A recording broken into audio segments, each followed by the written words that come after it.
Hello everyone, and thanks for coming to my channel. Today's video is going to cover a lot of information, and I may find that I break it into 2 or 3 videos because I've just watched the president's latest speech regarding the pandemic, and there was a lot of information there.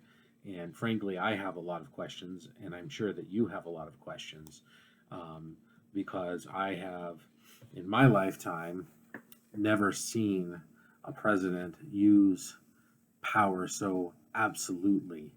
Um, and frankly, I'm concerned, and I hope it does not occur, but I am concerned that the groundwork is being laid for violence to become acceptable against those who choose to be unvaccinated. And the reason I say that is throughout the presentation, over and over again, the case was made that the unvaccinated are the cause of all of the problems. And that repetition of that message sounded to me like building a scapegoat. When the fact is, at the same time, the president was making the case that those who have been vaccinated, fully vaccinated, are at virtually no risk of being harmed from those who have chosen not to unvaccinated. And even with through the breakthrough cases, they might get a minor sickness for a few days and then be back on their feet.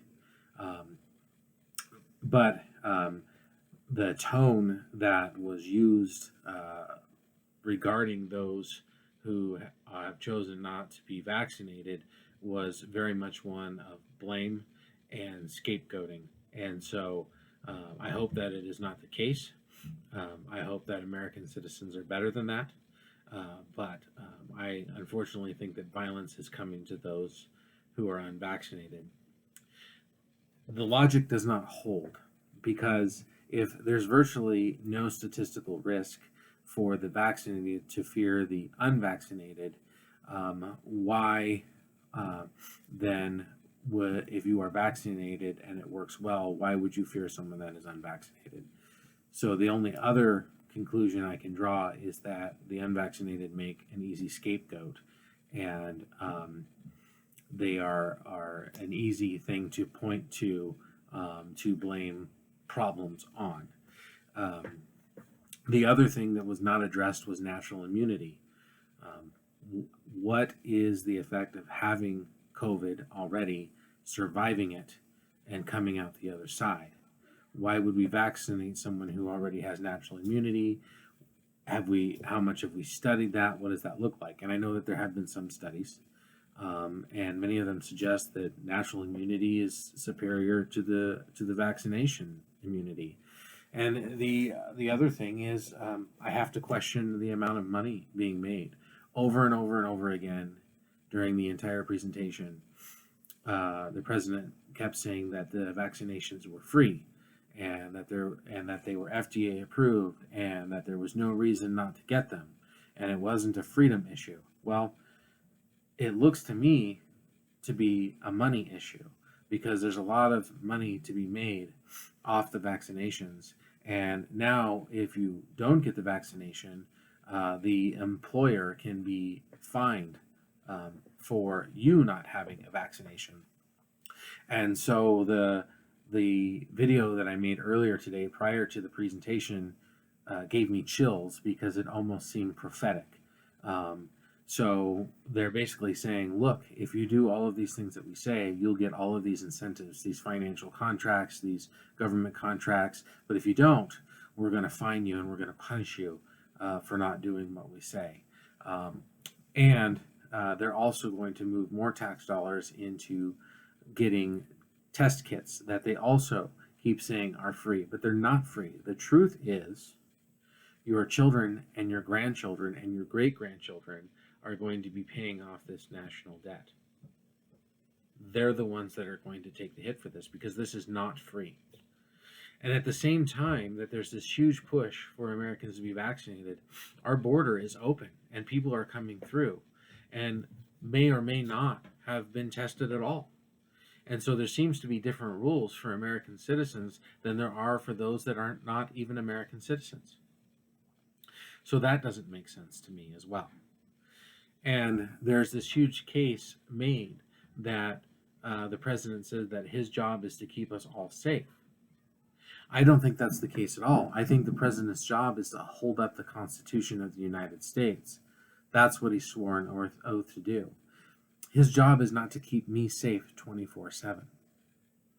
His job is to uphold the Constitution. And if I choose to have a vaccine or not, that risk I'm assuming upon myself. And statistically, it's not harming anyone for me to do that. He discussed the fact that someone might not get a bed that has a heart attack because an unvaccinated person is taking that up. However, there was no mention of the nursing shortage because of all the nurses leaving their jobs because they refused to get a vaccine. And it's really dishonest because, yes, the FDA has approved this, okay, but there have not been longitudinal studies yet. Okay, this stuff hasn't been out here that long. I would even agree, looking at the statistics, that if you're over 50 and you're not planning on having more children, which many people over 50 are not, then probably you are better off to get the vaccine. However, if you're young and still going to have children, or you're a child, we don't know what that's going to do to you 30 years from now. We have no idea.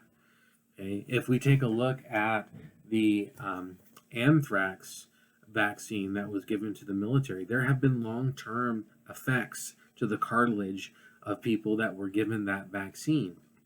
And at least 3 times, Congress repealed permission of that mandatory vaccine on the military because they found that the vaccine or that current batch was not safe. But it took time for that to show up. So we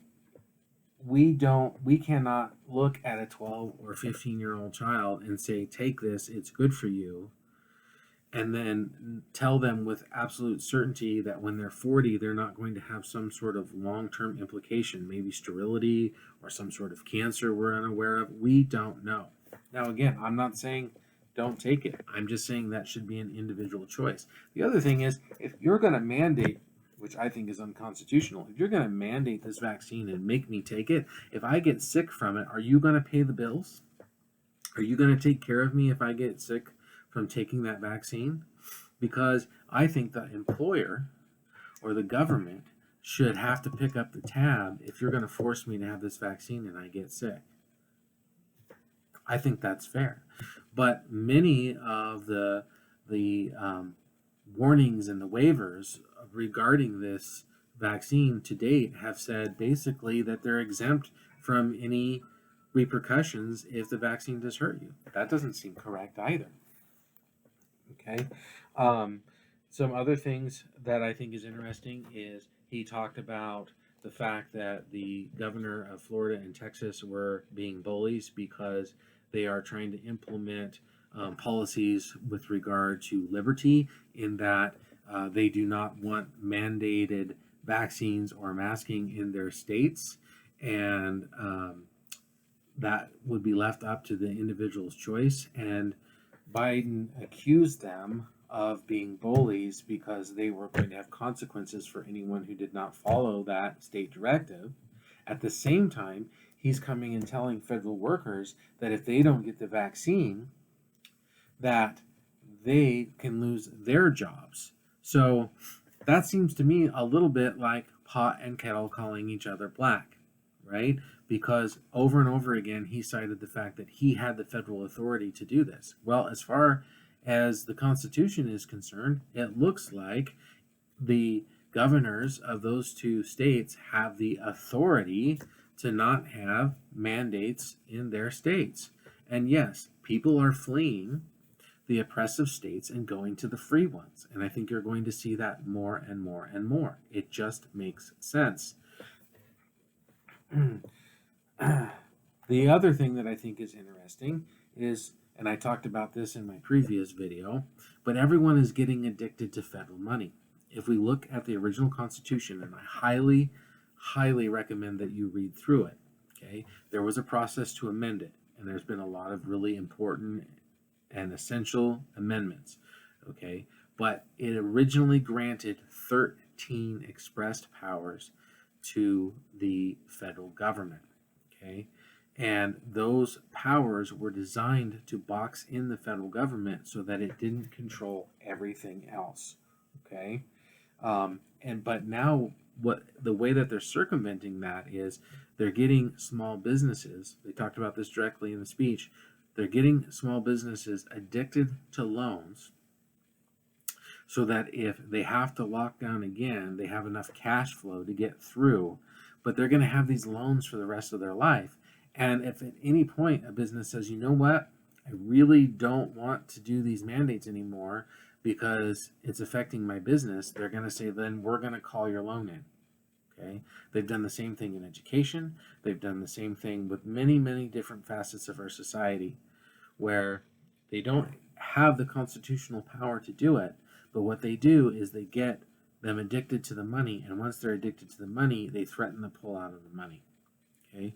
So we need to start saying no to the federal dollars, and we need to work more locally. It's so important because it is allowing more and more control from the federal government to take over our lives. Okay. And I'm going to caution you again. It's an argument I've made in a couple of different videos. Okay. First, it was wear the mask for 90 days, maybe 6 months. Then it was, well, it's just a lockdown for a few days. Then it was another lockdown, and now it's a vaccine, and now you're seeing vaccination cards in order to get into certain businesses. And New York City has vaccination cards. And then when is it going to be a chip in your arm so that you can be scanned or tied to a social credit score like they have in China? Because in that country, if your social credit score goes down, you're not able to access certain facets of society. All of this is increasing control. And everywhere along the way, when I talk to people, they say, oh, that'll never happen. They'll never make people wear masks. They'll never make people take a vaccine. They'll never make people do vaccine passports. Well, New York is right now. Okay, so, oh, they'll never put a chip in your arm. Oh, they'll never put a camera in your room and watch you all of the time. Where does it stop? Where do we say, no, these are butting up against individual rights and freedoms? The other thing that was really interesting to watch in the video is the way that he spoke to the unvaccinated. He spoke to them as if we were children, right?